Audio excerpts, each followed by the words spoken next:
এই চাঁদের মধ্যে প্রথমে নেমেছিল নীল আর্মস্ট্রং। মহাকাশে যাওয়ার আগে তার আগে কুকুর পাঠিয়েছিল একটা, নাম হচ্ছে কি লাইকা। লাইকা নামে একটা কুকুর পাঠিয়েছে, যে মরলে আগে কুত্তায় মরুক, আমরা বেঁচে থাকি, ঠিক কিনা? নাসার বিজ্ঞানীরা আগে কুকুর পাঠানোর পরে যেখানে আসে বেঁচে থাকে না, কারণ আপনি মাধ্যাকর্ষণ শক্তির বাইরে গেলে ওখানে কোনো বাতাস নাই, ওখানে কোনো আওয়াজ নাই, ওখানে কোনো অক্সিজেন নাই, বাঁচার পরিবেশও নাই। চিল্লায় বলেন ঠিক কিনা? তারপর গেল ভ্যালেন্টিনা তেরেস্কোভা, প্রথম নভোচারী।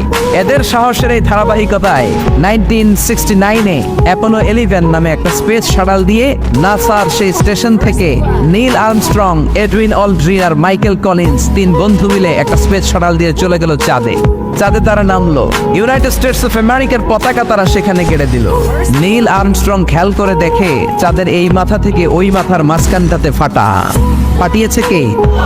সে পরবর্তীতে পৃথিবীতে এসে বিশ্বনবীর বায়োগ্রাফি পড়ে জানতে পেরেছে এটা বিশ্বনবী আঙ্গুলের ইশারায় ফাটিয়েছিলেন। পড়েন আল্লাহু আকবার। আবার চাঁদের মধ্যে সে একটা মিউজিক শুনতে পেল। কি শুনতে পেল? চমৎকার একটা মিউজিক, কিন্তু পৃথিবীতে এসে কোথাও এই মিউজিক সে পায় না, কোথাও এই মিউজিকের ক্যাসেট অ্যালবাম খুঁজে পায় না। পরে আমেরিকার একটা প্রেয়ার হলের পাশ দিয়ে সে হেঁটে যাচ্ছে, হঠাৎ দেখে ওই মসজিদের ভেতর থেকে ওই মিউজিকটা বাজে যেটা সে চাঁদে শুনেছে। মসজিদে ঢুকে দেখে একজন লোক কানের মধ্যে দুই হাত দিয়ে এই মিউজিকটা বাজায়। আসলে এটা কি মিউজিক না আজান? সে ভিতরে ঢুকে মুয়াজ্জিনরে বলে, তুমি এত বড় সিঙ্গার, এত বড় মিউজিশিয়ান, তোমার গান, তোমার মিউজিক চাঁদেও বাজে, কি এটা? সে বলল, এটা গান নয়, এটা মিউজিক নয়, এটা হচ্ছে আজান। চিল্লায় বলেন ঠিক কিনা? সে আজানের ধ্বনি আজও আছে না নাই? মহাত্মা গান্ধীর নাম শুনছেন?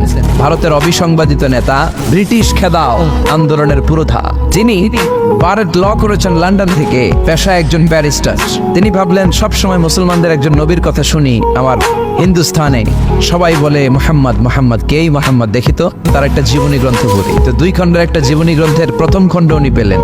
উনি ভাবলেন বইয়ের ভূমিকাটা পড়ে রেখে দেব, পুরোটা পড়ার দরকার নাই।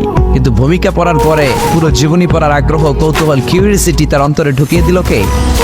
পড়তে শুরু করলো বিশ্বনবীর শৈশবকাল, কৈশোরকাল, যৌবনকাল, তার বিবাহ, তার সমাজনীতি, তার রাষ্ট্রনীতি, তার আন্তর্জাতিক নীতি, তার মাক্কি জীবন, তার মাদানী জীবন।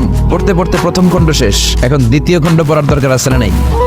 দ্বিতীয় খণ্ড তো তার কাছে নাই। তিনি একবার ইন্ডিয়ার পুরাতন লাইব্রেরিগুলোকে তন্ন করে খুঁজে দ্বিতীয় খণ্ড জোগাড় করলেন, সেটাও পড়লেন। পরে তিনি অবাক, তিনি কমেন্ট করলেন, I have scanned lot of biographies in my life, but the biography of last messenger Muhammad was an unique, unparalleled and fantastic biography I've ever read. চিল্লায় বলেন আল্লাহু আকবার।